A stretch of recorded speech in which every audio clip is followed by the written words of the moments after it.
Alright, good morning, good morning. I'm going to do a quick build update here. We're gonna farm some more stuff once we hit level 84, but this is a quick build update. We're mainly using Fire Strike with Brimstone, which is pretty nice because it adds a lot of spray. Need to put more points into Flame Touch. My OA and DA are kind of weak.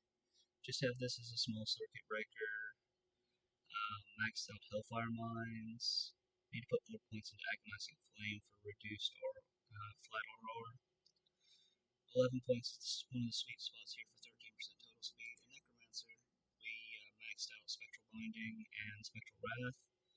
We're sitting at 11 out of 12. I think if we have like 13 would be another good breakpoint for the attack damage converted to health, but it's not really worth putting more points in there because we don't have so much vitality converted to aether damage yet.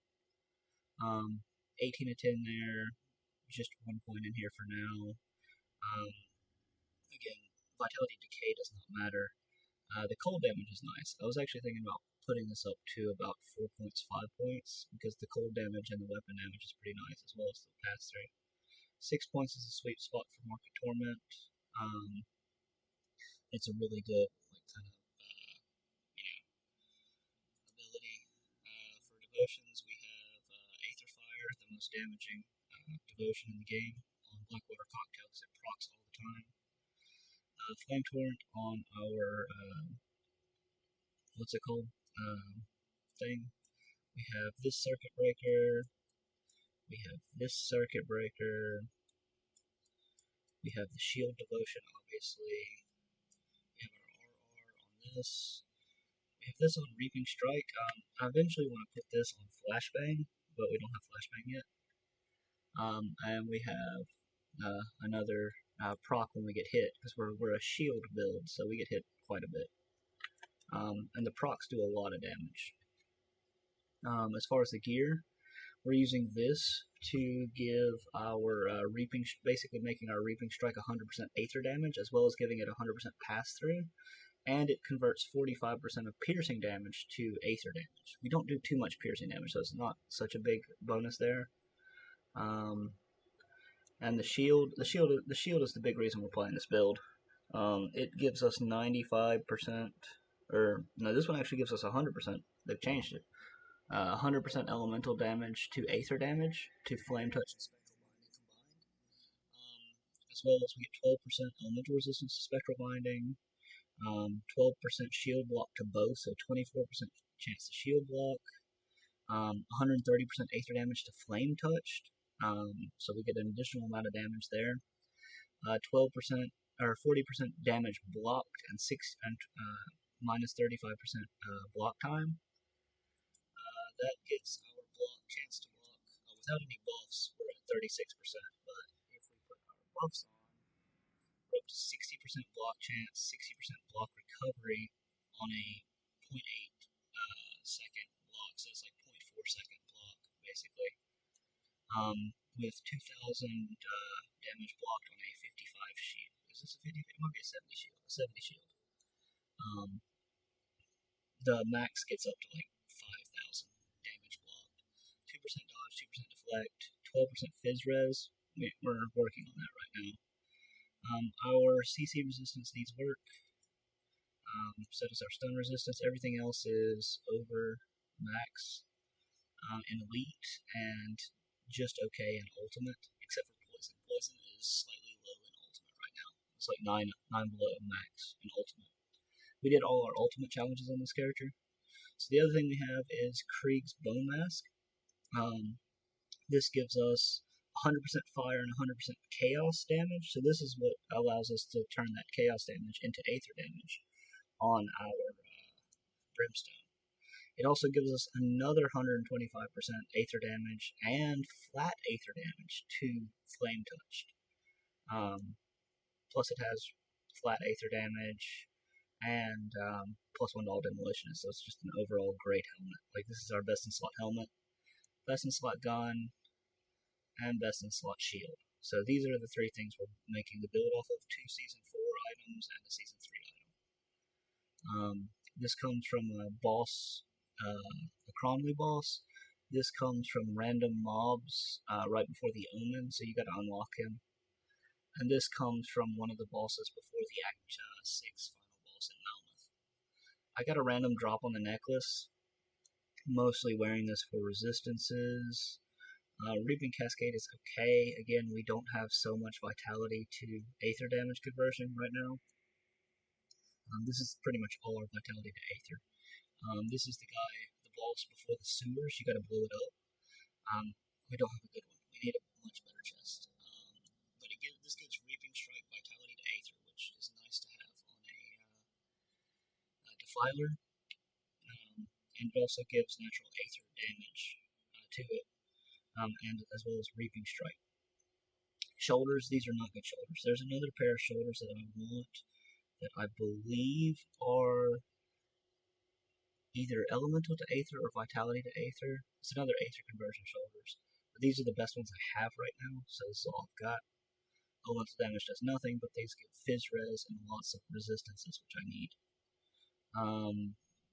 Gloves, best aether gloves I've got right now.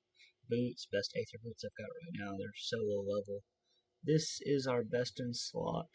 I mean, the mythical version is the best in slot metal for this build. Lots of aether damage, Reaping Strike, the Dread Blade, 10% chance on attack, which gives physical and aether damage. Yeah, just overall really good. This belt is just here for the demolition skill and resistances. It kind of sucks. There's a much better belt. I don't have any good relics. I need to make some. Or actually need to farm SR to get relic blueprints. Pants, don't have any good pants right now either. These rings, again, are just here for resistances. Explosive Strike is nice, but getting resistances and health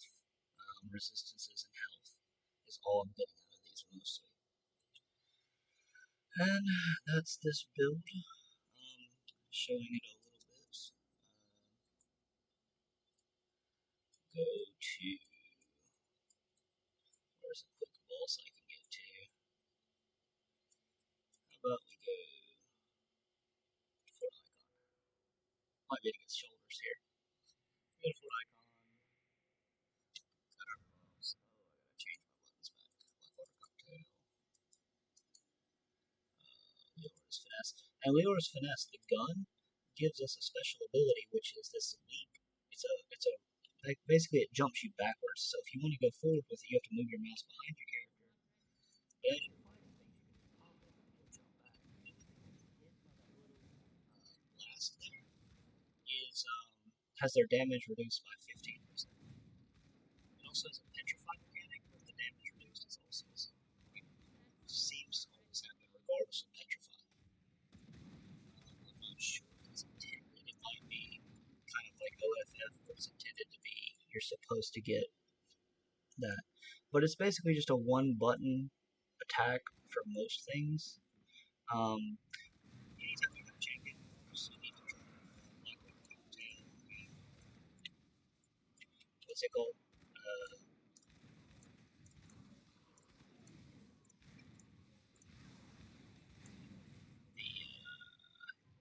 The Thermite Mine. That's it. Hellfire Mine is basically the one we're using it for. But the reason for that is because you get so much RR just dropping those two things, just shooting things. You have 2 sets of RR from just shooting things, so it's not such a big deal to not. AoE is pretty good because of just the blast, the pass through, and the fragments shooting.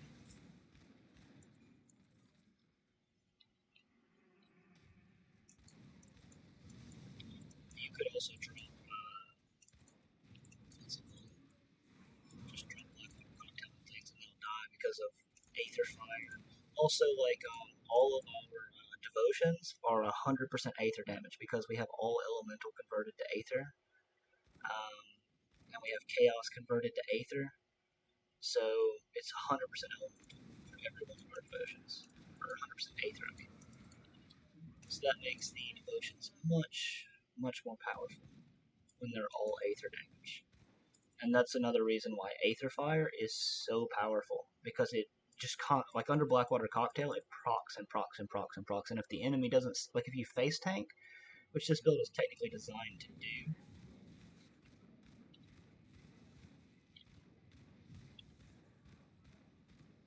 it procs that thing, and you see things just melt. It's about to do his own thing. Jump back. There you go. Can I get an ambush?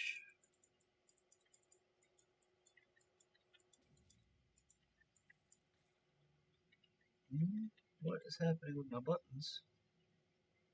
Oh, okay. I forgot. Gotta turn that back on. There we go. I wasn't using Hellfire mode. No wonder you didn't notice it. Anyways, thanks for watching. That's the end of this showcase. I'll give another update to the build once I do better with it.